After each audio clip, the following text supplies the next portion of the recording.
Congo. Na sepeli mingi parce que na moni que pour répondre penza na message ya mokonzi ya mboka Félix Antoine Tshisekedi, chef de l'État,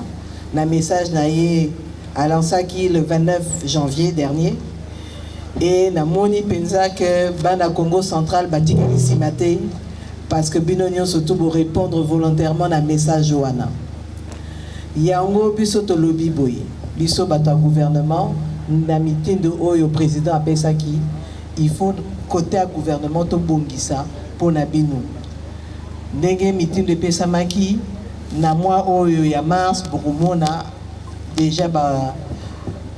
soldat o mnyo surtout abengami militaire a omona que solde na ye et komata mais biso pe tozotalela po na bino ba nouvelle recrue batia bino na ba condition ya malamu ndenge bino bolelo botelemi pour la défense ya mboka comme je le dis eza likambo ya mabele lelo bondimi botelema bo s'enrôler na ba FARDC pour bo défendre mboka na biso mboka o tozana ngaka moko tozana mususu te nguna kokoyela biso te ndenge tomonaki kuna na Est na Goma na Bukavu na ba localité mususu ba Rwandais ba koti na ba M23 eza eloko ya malamu te mokili oyo babengi République démocratique du Congo nzambe mutaponelaki biso yango biso te mindenge toza likolo mabele oyo ça veut dire que moko na moko esika ya azali il faut atengwama atelema pour na défendre mabele na biso mutu na mutu a défendre par rapport ya ba capacité na ye bino ba soda ba futur soda ba nouvelle recrue beaucoup défendre mumboka na biso na ba capacité na bino o besoin acquérir awa na centre oyo ya recrutement na formation donc ngai lelo na lingolo ba bino que biso gouvernement to bosani bino te ndenge toye awa na à partir à Kinshasa na lansaki campagne ya Congolais Telema lingi koloba boye bino ba jeune o bomoni que bozana makasi ya ko telema pona ko défendre ba couleur ya drapeau boye vous s'enrôler en tant que volontaire pour bunda bitumba contre ba envahisseurs contre ba Rwandais contre Bangona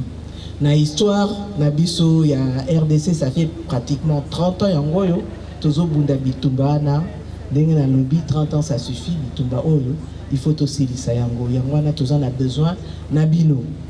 mindenge bozo kendele il faut topé sabino makoki donc bitumba na biso côté gouvernement yango tozo saela mikolo yo eza makoki to longwe na bino bilenge oyo bokoti na armée mobilisation pezo salama na batata na ba maman biso ba membre gouvernement ba membre ba institution nyonso tout que ce soit au niveau ba province ou bien au niveau national to bandi pe eloko to bengi collecte pour na effort de guerre mutu na mutu oyo aza na mwa mike ata 50 francs ata 100 francs azopesa ba compte fungwami mbongo oyo tozo kongola eza pona ko aider notamment bino bozala na ba condition ya kitoko donc koya en plus ya mbongo au gouvernement ezotia na cadre ya budget ya mboka oyo ya mibale ezali que ba oyo ba okota musala sodate esika nyonso tu ozali congolais zala na mayele zala vigilant pour munguna alekate bino ndenge boye musala soda boyeli musala ngote pour bo attaquer ba civil n'est-ce pas musala bino ezanini voilà ce qui boyeli likambo ya ko défendre mboka eza eloko moko boko sala na ndenge discipline militaire esengi donc tozo compter ngai nazo compter na bino ba jeune que boko ka kozala na discipline wana bola kisana bato nyonso tout que armée congolaise eza armée disciplinée ba oyo bazo kanisa que armée congolaise eza armée moko eza na discipline te bino boko prouver bato que armée oyo bokoti oya lobby et kozala armée moko ya discipliné parce que boza na esprit ya ko tongamboka ya ko protéger ba civil ya ko protéger mabele na biso bongo te.